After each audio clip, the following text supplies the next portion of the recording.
In another fluff and puff piece article that we'll get into the details of, it is appearing that now contender at the light heavyweight division, former 168-pound titleist David Benavidez is incurring the wrath of journalists with labels of the familiar weight bully, a guy that feasts on older opposition. And some of that may have credence. But boxing always needs its villains. And it looks like that David Benavidez is now one of those villains for the sport of boxing. And it's okay, because we can endure just like David can. You know what I'm saying? So let's talk about this article from the vaunted Boxing News 24. Yeah.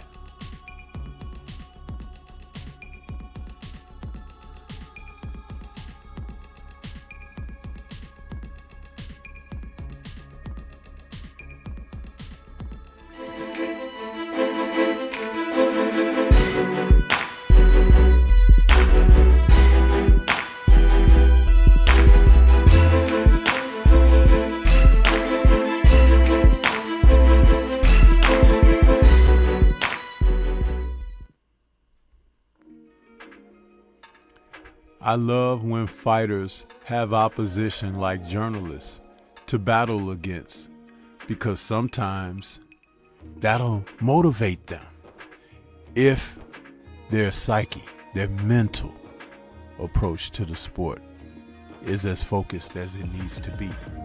Such may be the case for David Benavidez Jr.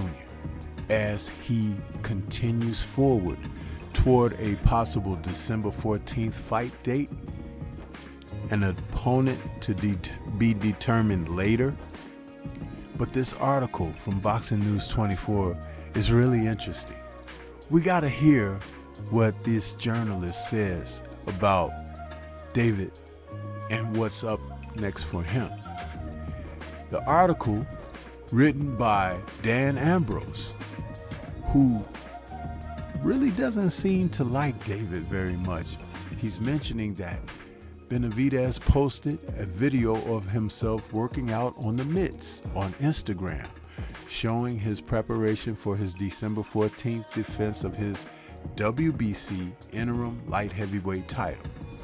The former WBC super middleweight champion David Benavidez's speed looks good, speed-wise, but the power isn't there.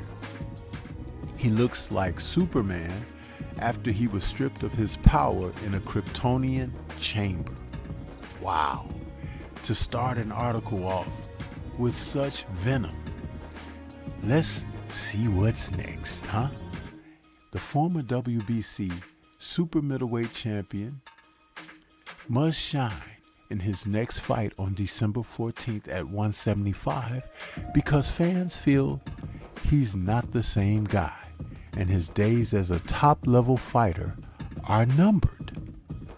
Once he's thrown in with the killers, Dimitri Bivol, Artur Beterbiev, David Morrell, and Anthony Yarde, the jig may be up for Benavidez. Really, I didn't realize he was on such a timetable chart, according to this article and this writer, because Benavidez is just a mere age of 27. So how could that possibly be?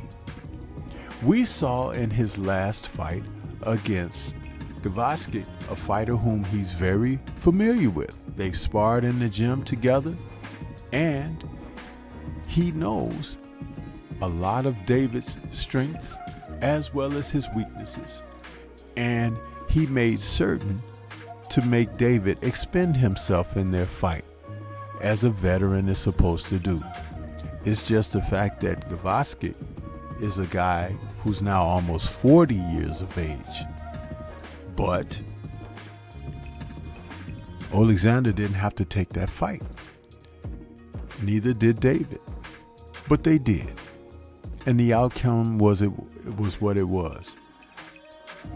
It was a close fight, particularly after the later rounds.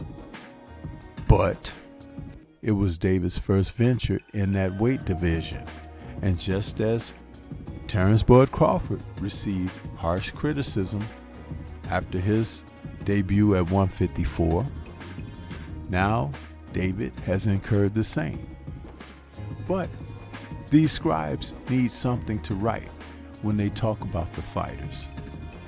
And never mind the fact that Benavidez is presently 29-0 with 24 KOs, and that the main fighter in the division didn't want to face him and give him a shot back at his WBC super middleweight title, Canelo Alvarez, who's already been handed his lunch, dinner, and snacks by Dmitry Bivol. But no one wants to talk about that. No one wants to bring it up, that Canelo ran away from a contracted obligation for a rematch upon he losing. Yeah, you see, that's what was negotiated for Canelo. In the event that he loses, he gets a rematch. If Dmitry would have lost, he wouldn't have got a rematch. But we didn't even have to venture down those paths because Dmitry solidly defeated Canelo, contrary to a lot of people's thoughts, feelings, emotions. Yeah. But he ran away from David, and got it from Dmitry. He should have gotten it in his own division, but that's another conversation, right? Let's get back to David.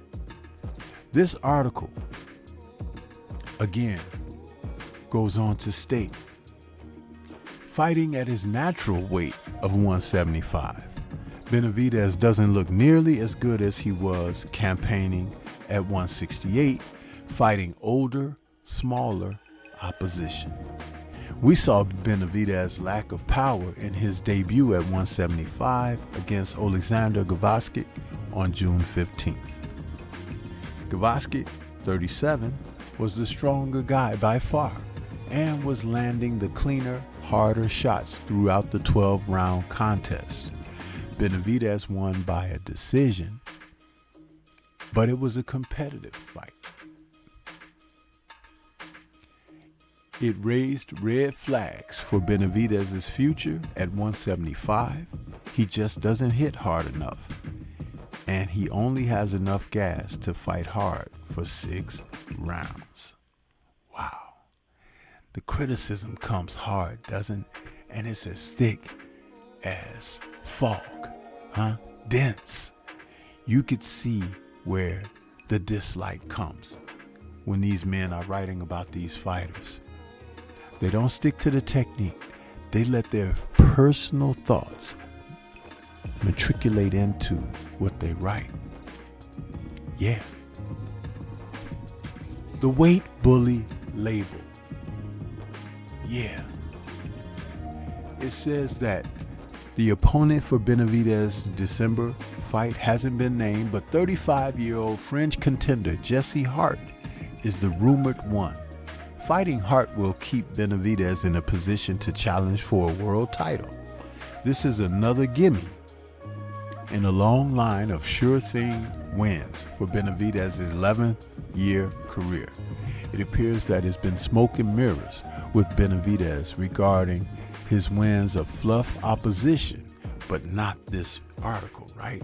Not fluff from the article, and the fact that he's been fighting outside of his natural weight class of 175. Fans feel that Benavidez has been a classic example of a weight bully since day one in 2013, and it's hard to argue with that label. Fans only want David Morrell or Anthony Yarde for Benavidez rather than another older fighter. Still, he's expected to take a soft touch in a showcase fight to avoid losing out on his guaranteed title shot against the winner of the October fight between champions Artur Beterbiev and Dmitry Bivol. Although not in the same league ability-wise as those two champions, Benavidez will make a lot of money fighting the winner in Riyadh, Saudi Arabia. You see, when they talk like this, you have to understand that it's from a combative position. This is not anything that is like stating facts. It's stating feelings. But that's okay. You got to be able to distinguish between. Not all fighters, when they move up to a new division, excel right away. Sometimes an adjustment is to take place, especially when you're fighting experienced or veteran experienced fighters. They're not just going to let you come in and have your way. So these are things that fighters have to take into consideration. And Benavidez still won that fight against Vasquez. And Vasquez didn't turn it up against him either.